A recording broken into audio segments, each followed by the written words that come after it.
When people think of Federico Fellini, the two most common things, like movies of his, that come to mind are La Dolce Vita, which I'll review sometime later, and Eight and a Half, which I'll be reviewing right now.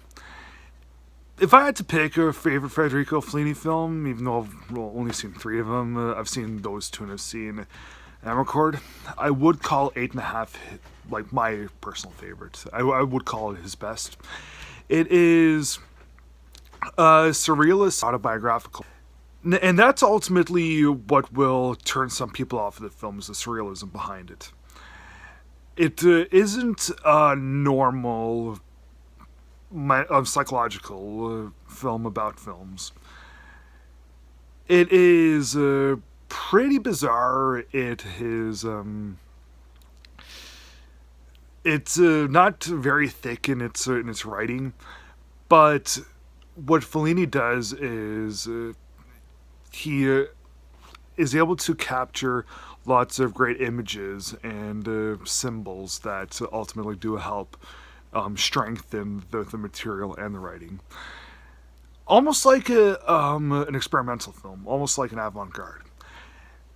It isn't entirely an avant-garde. It isn't really an avant-garde film because this movie has lots of dialogue. It has great character development.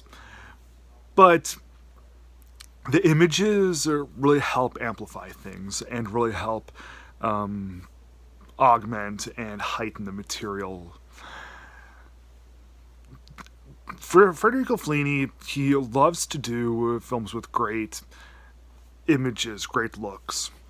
And I would say that he's probably the best black and white director probably ever, I'd say.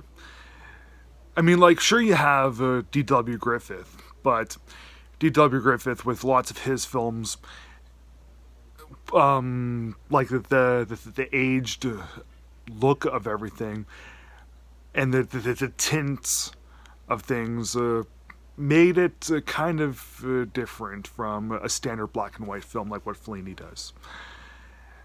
Lots of times with black and white films, the lack of a bunch of colors can subdue the overall look of something. But with Fellini, he's able to really make black and white films seem gorgeous. So Eight and a Half is all about this man named Guido, who is a famous film director, kind of like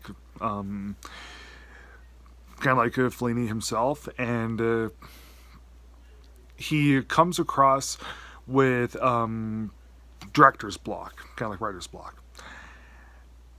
And he has all these stars. He has a writer. He has a director. I mean, he is the director. He has producers, but he can't come up with anything. He wants to make something honest and relatable, but he can't come up with anything. And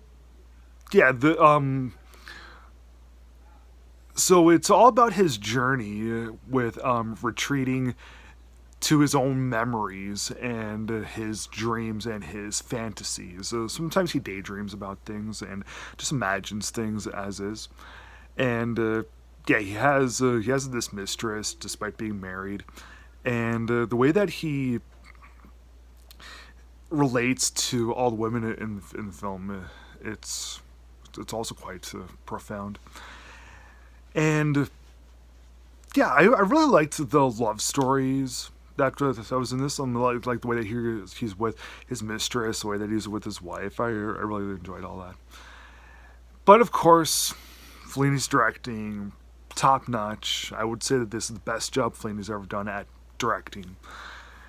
Because despite La Dolce Vita being more of a straightforward story and more energetic, this one, the shadows and the movements of the camera and the set pieces and stuff, the way that all that stuff connects to the story is better. And it's the best that Fellini's ever done. I'm going to give Eight and a Half from 1963 4 stars out of 4. Please subscribe.